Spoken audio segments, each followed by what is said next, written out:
مسافر نے ایک پسند کیا اور اشرفیوں کی تھیلی نکالی۔ اس نے تیزی سے کچھ سکے گنے، قیمت ادا کی اور باقی تھیلی کپڑوں کے ساتھ وہیں رکھ دی۔ سودا مکمل ہوا اور مسافر جلدی سے نکل گیا۔ سلیمان جب سامان سمیٹ رہا تھا تو اس نے سامان سمیٹتے ہوئے دیکھا کہ دکان کے کونے میں وہی تھیلی رہ گئی ہے۔ جب کھولی تو اندر سونے کی چمکتی اشرفیاں تھیں۔ اتنی دولت شاید اس نے خواب میں بھی نہ دیکھی تھی۔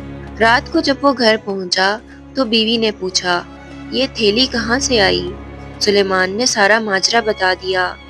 بیوی کچھ دیر خاموش رہی، پھر بولی، دیکھو ہمارے بچے بھوکے ہیں، گھر میں فاقہ ہو رہا ہے، اگر یہ مال ہم رکھ لیں تو ہماری زندگی کچھ بدل سکتی ہے۔ سلیمان کے دل میں لمحہ بھر کو خیال آیا، لیکن فوراً ہی آنکھوں کے سامنے قرآن کی یہ آیت آ گئی کہ اللہ خیانت کرنے والوں کو پسند نہیں کرتا۔